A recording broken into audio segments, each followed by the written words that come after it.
I have two friends, and they don't know each other, but they're both very wealthy people.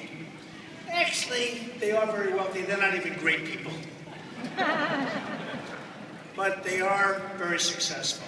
And they both got very, very sick.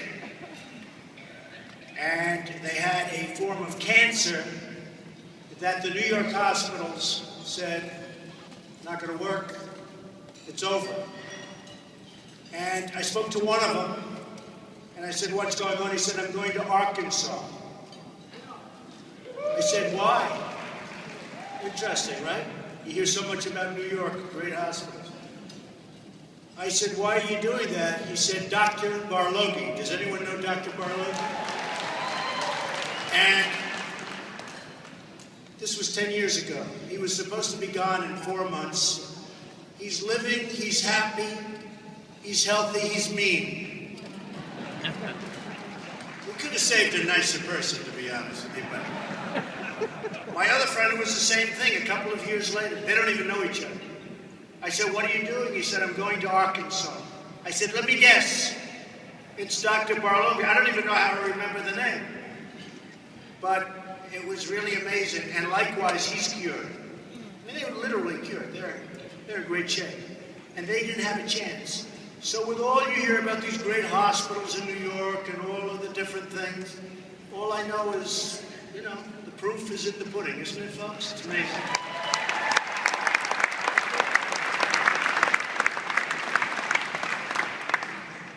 So we have an incredible country, but we better be damn careful because we're not going to have a great country for much longer if we don't start to move and move properly.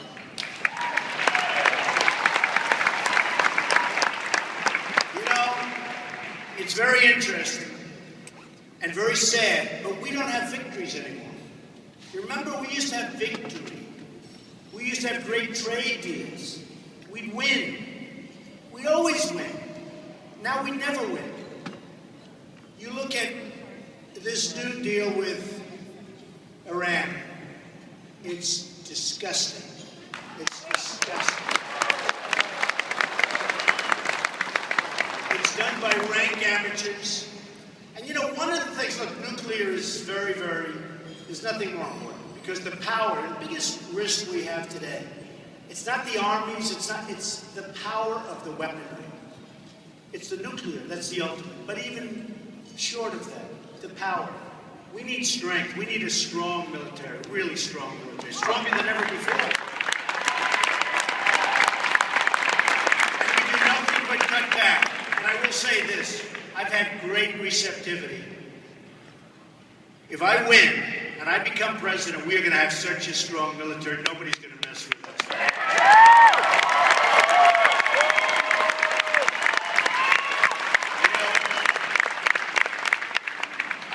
Friends that are vets. I know a lot of people, and I help the vets a lot. I was in charge and really responsible for building the Vietnam Memorial, if you remember, and it was a long time ago down in Lower Manhattan, and I'm so proud of it. And you know, it's interesting. People that are Vietnam vets, more than anything, because I like to do a lot for a lot of people. I do a lot of different things. And they forget after 6 months, they forget, nobody knows what I did, and that's okay. But the one group that remembers, because I was very much involved with a group on getting that built. I made a big contribution to it and helped them with the construction, and it's beautiful. The one group that remembers what I did, and that was years ago, that was almost 20 years ago, are the Vietnam vets. They see me and they say, Mr. Trump, thank you so much. They don't forget. They don't forget. And the vets are great people, and our vets are being treated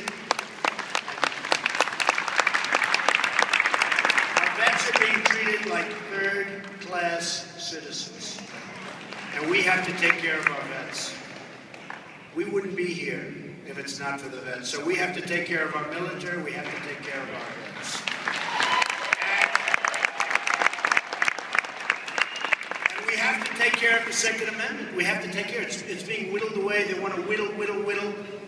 You know, in New York, they have a thing called the SAFE Act.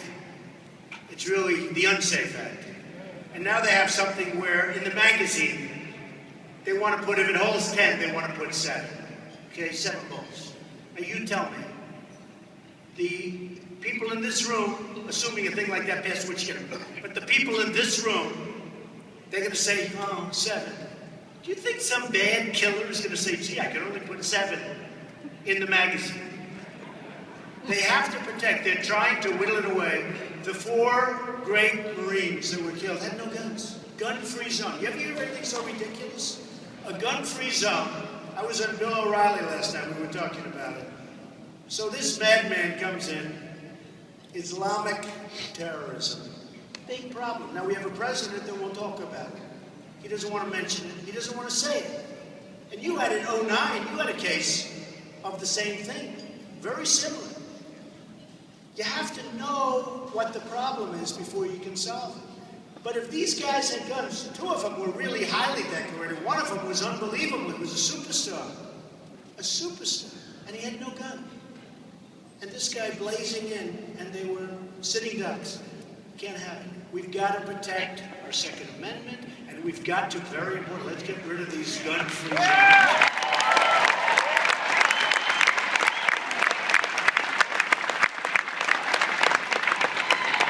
So we don't have victories anymore.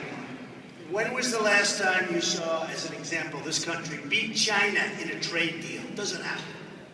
Or beat Japan in a trade deal, or in anything. It doesn't happen. Or Mexico. You look at Mexico. They're killing us at the border, and they're killing us in trade. And I have great respect for the for Mexico. I love the Mexican people. In fact, in Nevada, just yesterday, they had a poll. Oh, am I doing well in these polls? But they had a poll. And it came over the line that Trump won the poll. I had a lot, like 27, 28%. Left everybody in the dust. But you know where I really left them in the dust? The Hispanics. I was into the 30s, and nobody was even close. I won Hispanics in the state of Nevada, and I won the poll in the state of Nevada.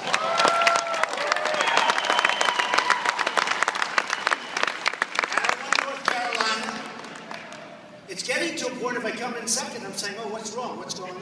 But we haven't been coming in second for a long time now. The big national polls just came out. Fox, as you know, came out last night.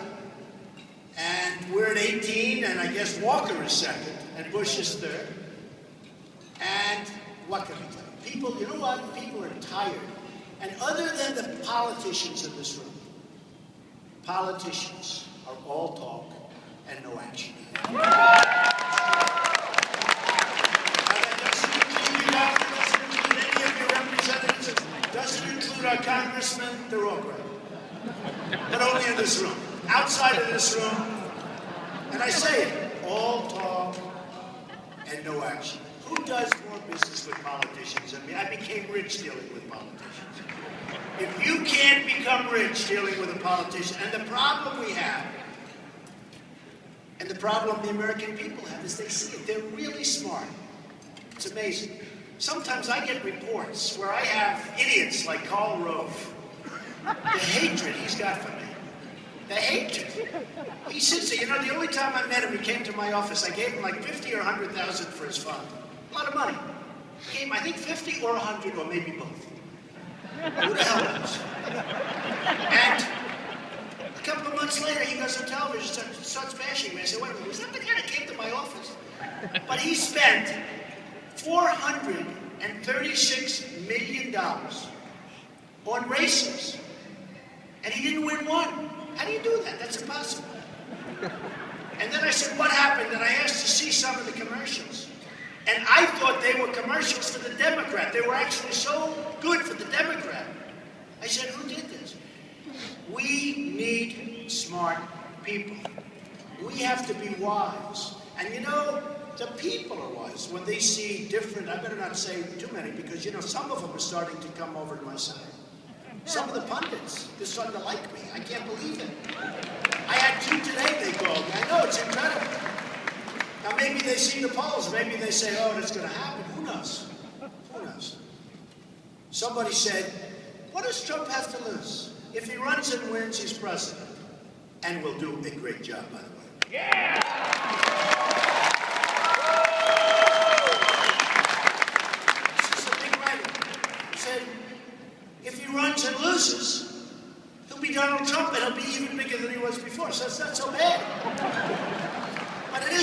because I want to make this country great again. So important. Oh, to me, so we can make this country great again. We have such incompetent leadership. So you look at the deal with Iran. Just take a look at different things. We'll go over a couple of things. How bad? Anytime, anywhere. That's what you would say, right? I want to check for nuclear. You have to wait 24 days. That's after you get the notice. You have to wait 24 days. 24 days. But to get to 24 days takes a long time, too, because they have to agree and they have to do this. I mean, by that time, they can build nukes and move them out. They have plenty of time. So you have anytime, anywhere, forget it. They have the right to do all sorts of things that, by the way, at the beginning, they weren't going to have the right. This negotiator goes back to Iran. They're celebrating him like he's a hero, a great hero. And he is. He made a great deal. The Persians are great negotiators. John Kerry is riding at 73 a bicycle. He's in a bicycle race. He falls and breaks his leg. This is our negotiation. At 73, I promise you one thing. As president, I will not be in any bicycle races. But we got so out-negotiated. And I'll tell you two things. First of all, we're giving them billions of dollars. Why? Why? Keep the money. And they said, we don't want to discuss that because we don't want to complicate the negotiation. Did anybody ever hear of The Art of the Deal? Trump, The Art of the Deal, right? The book. The best-selling business. Okay. They didn't read it. What happens? They didn't even come close to reading it. They have no idea what they're doing. They're out of their league. And I watched this negotiator on television, their chief negotiator. After watching for about 4 minutes, I said, there's no way that Kerry and our people can deal with this guy. He's too smart. In fact, I tweeted at Real Donald Trump. Had millions of followers. Can you believe it? It's like owning a newspaper without the losses. It's incredible. You can tweet. It's crazy. But I tweeted. I said, you need help. We need, we have the greatest negotiators in the world. I know the greatest. I deal with them. Some are horrible, horrible human beings. See, I have all young people at my table. They want to make me feel bad so they can be all these young people, young, beautiful people. But I know all the great negotiators, many of them, from Wall Street, from different places. Some are fabulous. Some are overrated. Some are famous but no good. I know the good ones. I know the great ones. I want great negotiators representing us. I don't want these clowns, as we call them. I don't want them. I don't want them. One thing about the deal with Iran, and look, the nuclear is so important. It's more important than anything. You got to get. But we should have doubled up and tripled up the sanctions and have them come to us instead of us begging. We're begging. He was petrified that they were going to leave the table. I watched him this morning on television, Kerry. He was petrified that they were going to leave. We should have doubled and tripled up the sanctions. You could have made a hell of a deal. I'm not talking about war. I'm not talking, because I honestly don't think, and by the way, if you have to, you have to. But I don't think it would ever come down to it. But one little thing about that deal, it's interesting, because deals, I love deals. We need deals here. We need deals. We need people that make great deals so we can become rich and save Social Security without guts. And save everything. We want to save the Medicare, the Medicaid, the Social Security. You know, we're cutting. You know what we're cutting? Our gross domestic product in the first quarter went down. Went down. That means we got smaller. We shrunk. We have 93 million people out of work. 93 million. I read a report today that said our actual unemployment rate is 42%. I never heard. I've been going around saying 21%, 20%. This report says 42%, and it could be. Because if you think 92, 93 million people out of work, that's like unbelievable. So we have to do something. But when you talk about just deal making, we have 4 prisoners. Used to be 3, right? 4 prisoners. They're over in Iran. Iran doesn't want them. They don't need them. They're just doing it to taunt us, to show everyone that we're stupid, that we have stupid people representing us. Now, if we have the right messenger, meaning across the table, messenger. You say fellas. Now, in this case, it's all fellas, I hate to say. They haven't figured out that the women are smarter than the men. Okay? You know, it's going to take them about 150 more years, but that's it. But you say, fellas, you got 4 people. Used to be 3. And I would have done it at the beginning, not at the end. I would have said, fellas, you got 3 people. You got to let them go. Great signal to the American people. You don't want them. You don't need them. Great signal. Let them go. You don't let them go. We're not negotiating. And you start doubling up. They never even mentioned him. And then they asked Obama yesterday. And the anger that he had looking at this reporter, he just asked about the prisoners. Do you feel good about like leaving the prisoners there? How do you make a deal when you got these 4 people, now 4?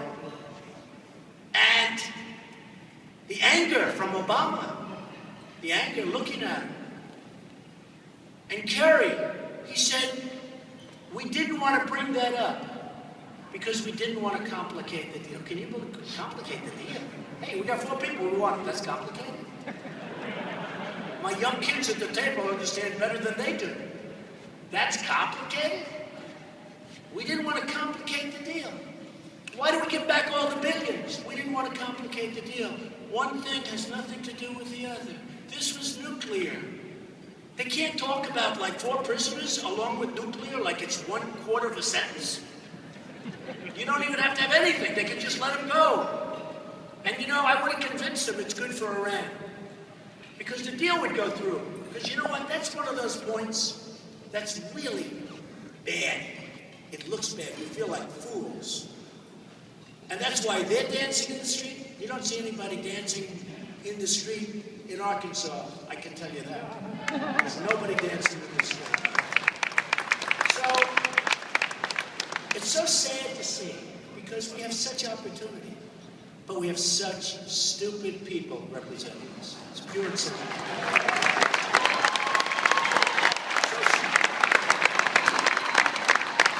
And yesterday, Hillary Clinton, who, by the way, with her husband, deserted Arkansas. I don't know why. It's ridiculous now. I hear she's coming tomorrow night. When this dinner was announced, and of course when they announced they had Trump, because when they have the other candidates, you're not going to do so well, just so you understand, folks. So this is an all-time record. They had it in a big ballroom, and it wasn't big enough, so they had to bring it over here to the convention center. It's totally sold out at your maximum price. So Hillary... And by the way, the number is 150 and 350 if you took a picture. And I was taking pictures all night. You people were driving me crazy. Yeah. They said, can you spend 5 minutes taking some pictures, Mr. Trump? I said, all right. The 5 minutes was like 45 minutes. I couldn't take it anymore. And they were getting $350 for pictures. And I said, well, wait a minute. Do I get anything? No, but that's okay. You guys made a fortune tonight. My hand is exhausted. You know, I'm shaking hands. But Hillary, who deserted Arkansas, deserted. They couldn't sell their tickets at all. So they reduced them to $15 a piece. That's good. I may even go. $15 sounds like a good deal.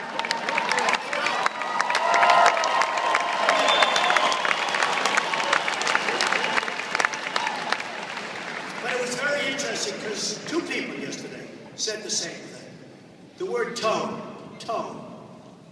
We don't like, Hillary said it, and Jeb Bush said it. Now, Jeb Bush is in favor of Common Core, meaning educate your children from Washington, D.C. I don't think so. And he's very weak on immigration. But they both said the same thing. They said, we don't like his tone. We don't like Donald Trump's tone. No wonder they're dying. I mean, no wonder you look at Jeb, he's dying in the polls. He doesn't like my tone. They're executing people all over the world. They're cutting Christians' heads off, especially if you're Christian, in the Middle East. They're cutting off their heads. They're putting them in cages and drowning them. I turned out to be 100% right on illegal immigration. People 2 weeks ago that were going after me, even the reporters, they said Trump was right. They didn't report what I said, by the way. They cut the sentence in half. They didn't report. I said Mexico is sending, but they leave that out. You know, minor things like this. And now I'm getting congratulatory messages from everyone and the Pope, and they like that I didn't go back. Rush Limbaugh said something the other day which was very interesting with the show. He said, I've never seen anything like it.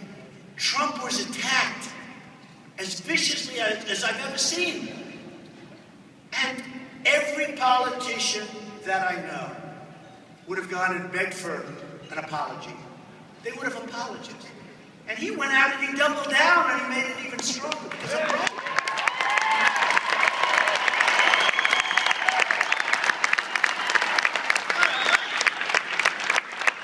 What's going on is incredible.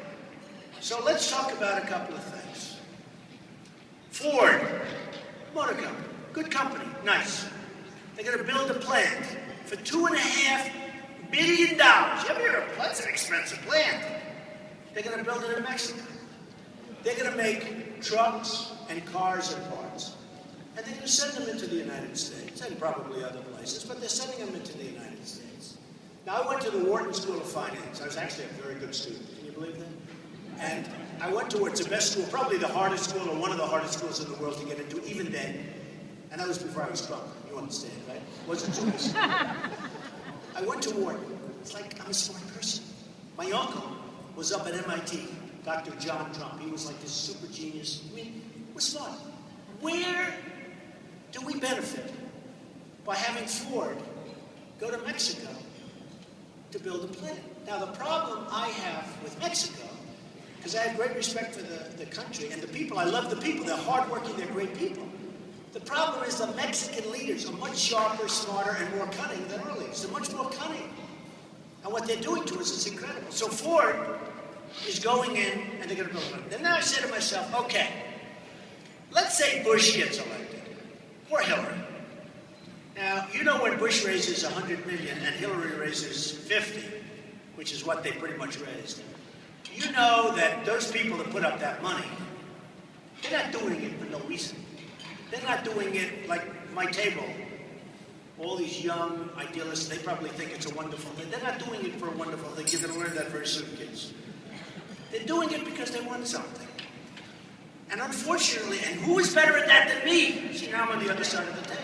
But I don't need money. Nobody's going to give me money. I don't want money. I'm going to run my own thing. I'll spend my own money. Woo! So nobody's going to be there. I don't have lobbyists. I don't have donors. I don't have special interests that are telling me we want this, we want that.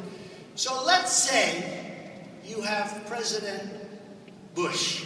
Oh my God, the last thing we need is another Bush. I hate to say it. I'm a Republican. But believe me, we don't need another Bush.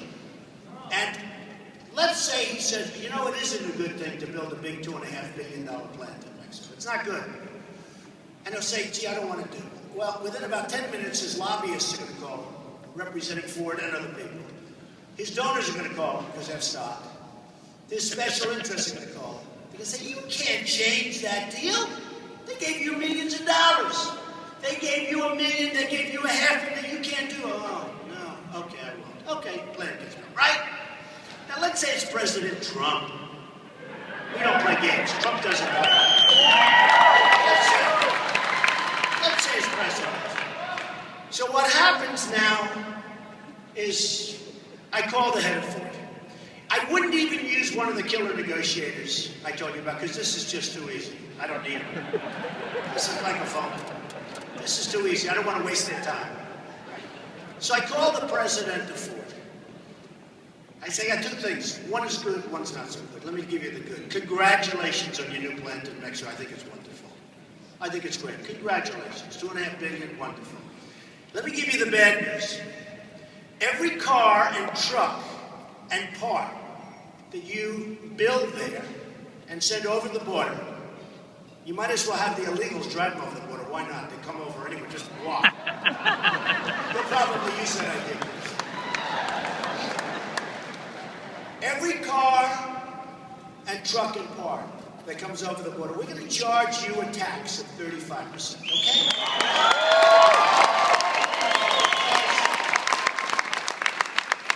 We, meaning the people of the United States, we get nothing except we just closed plants in Michigan and other places in order to let you build this. Now here's what would happen. He will say, no, you can't. He's a smart guy, by the way. He's a very good guy. Smart. They just announced more jobs are leaving for other countries. They just announced. Ford. A lot of jobs are moving out of Ford. A lot of other companies, too.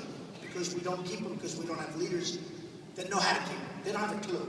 And Bush will never have a clue. And Hillary will never have a clue. That I can tell you. That I can tell you. I mean, like, who would you rather have negotiating against China or Mexico? Bush, Hillary, or Trump?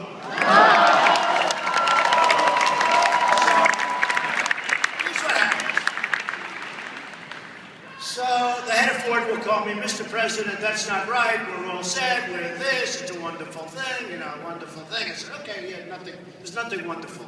You're stripping them. We need jobs in America. We need jobs in the United States. We don't need jobs in other countries.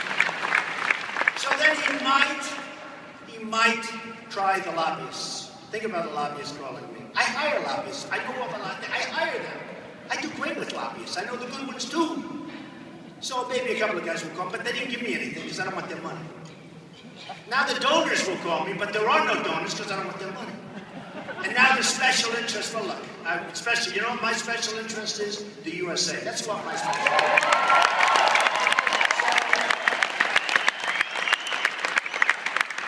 So now, he'll say, Mr. President, blah, blah, blah. He may even, if he's really good, because let's say the first goal takes place at 12 o'clock. I would say the deal will be closed by 5 o'clock in the afternoon.